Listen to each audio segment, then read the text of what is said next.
Hello there, Brian James, that Migra 4/3 guy, with another video. And this time we visit something a little bit older than our previous subjects. We go back to AD 122 and the fort of Birdoswald on Hadrian's Wall. Now, as usual, please take the time to hit the subscribe button below to see all of my future videos, and if you want to be notified every time I release a new one, then hit the bell icon. Remember, it costs you nothing to do so.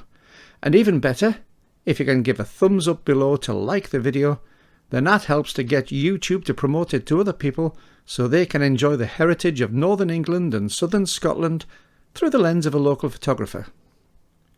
If you would like to buy me a coffee by making a donation on my PayPal account, I'd really appreciate it. I don't get paid for making these videos, and I'm not sponsored either. The link is in the comments below. Birdoswald first appeared in records in 1211 as part of the barony of Gilsland under Walter de Bevan. He gifted the land in the area to Lanercost Priory, the subject of an earlier one of my videos. The thick stone walls of the old Roman fort on the site provided protection for generations of farmers in the dangerous, disputed borderlands between England and Scotland.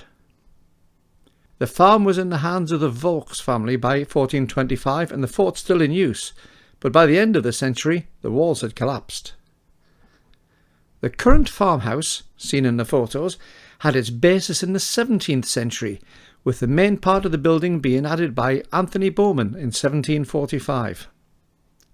Later still, under the ownership of Henry Norman, the farm was added to once again to produce a somewhat grander affair with a mock medieval peel tower.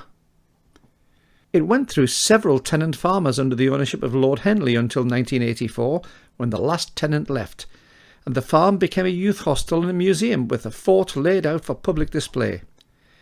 It is now in the hands of English Heritage. Hadrian's Wall construction began in AD 122. The fort, one of many along the wall's length, was added shortly afterwards, and was the garrison for around 800 men. Its defences are considered the best preserved of any remains along the wall.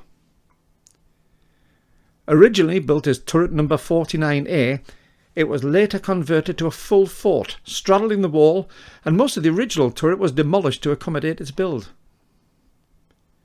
Originally, the wall at this point was a turf wall, but the first 5 miles were rebuilt in stone at the same time as the fort was constructed. It was completed after a short break sometime before the end of Hadrian's rule in AD 138. His successor, Antonius Pius, who reigned between AD 138 and AD 161, moved his troops north to build another wall, the Antonine Wall, from the Forth to the Clyde.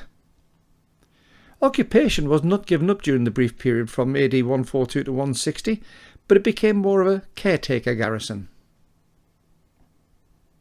Now, for this shoot, I once again used my fabulous little Lumix GX8 and the superb Olympus M Zuiko 17mm f1.8 lens. I'm really enjoying this combination, especially the lens. It's tiny but solidly built and super sharp and even in its results. Birdoswald is around 2 miles east of Lanercost, and the Dye straight road between them is littered with artefacts from the wall. It's probably the most accessible and abundant area of the remaining wall to be seen. After the Antonine period, Birdoswald was once again fully occupied by the military units who remained throughout the 3rd and 4th centuries. This was the Prima Alia Decorum, or Hadrian's own 1,000-strong unit, made up mainly from troops from that which is now known as Romania. Outside the walls was a civilian settlement built from stone-based houses in streets to the east, west and even the north of the wall. Pottery found around the north gate suggested people from Frisia in northwestern Europe were also garrisoned at the site.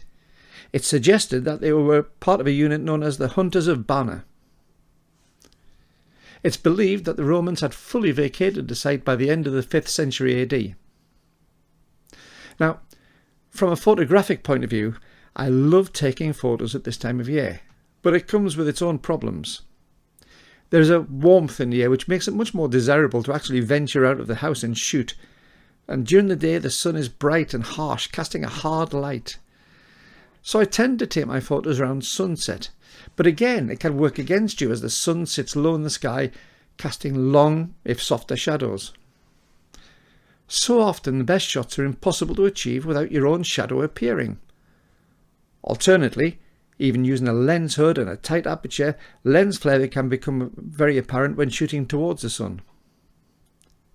The way around this is often to make a feature of it.